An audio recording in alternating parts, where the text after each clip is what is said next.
Le président de la plateforme pour l'engagement citoyen de Côte d'Ivoire, dénommé PECSI, M. Ebren Yaoremi, a conduit une forte délégation chez Mme Danielle Boni-Claveri, présidente de l'UAD, ce jeudi 7 octobre 2021. Il convient de souligner que la PECSI comprend 35 associations, mouvements et ONG de la société civile ivoirienne. Les échanges ont porté sur la situation sociopolitique, une éventuelle modification de la Constitution, la situation sanitaire Covid-19 et la réconciliation nationale. Je me réjouis que le président de la PECSI soit venu nous rencontrer et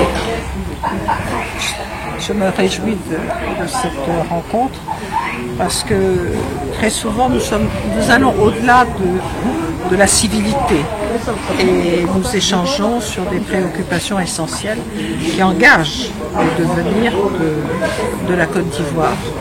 Et aujourd'hui, nous nous sommes penchés bien sûr sur la réconciliation, mais également sur ces propositions de loi qui vont venir encore bouleverser notre constitution, notre loi fondamentale.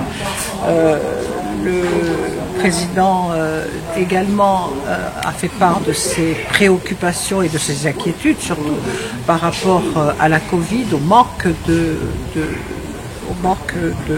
de visibilité qu'il y a à travers la vaccination qu'on veut rendre obligatoire. Donc c'était des points très importants sur lesquels nous avons échangé et sur lesquels bien sûr nous sommes tombés d'accord. Et je pense que d'ici quelque temps, il y aura, nous allons voir comment les déclarations communes, sous quelle forme nous allons pouvoir les faire pour montrer que ce sont vraiment des inquiétudes que nous partageons. C'est une maman, nous considérons qu'elle est une femme qui se bat non seulement pour notre génération, mais pour tous nos concitoyens. Et cet après-midi, l'occasion nous a été donnée d'échanger avec elle sur l'actualité et plus particulièrement sur la réconciliation nationale.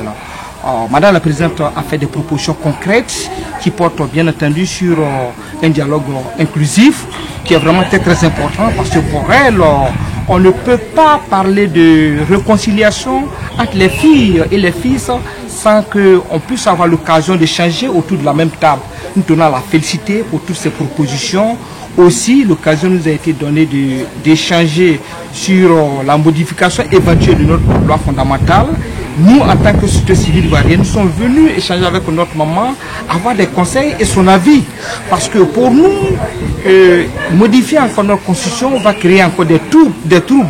Le problème de la Côte d'Ivoire, ce n'est pas une affaire d'âge. Il n'y a pas de problème entre les différentes générations. Le problème de la Côte d'Ivoire est crucial. La Côte d'Ivoire traverse une crise sans précédent.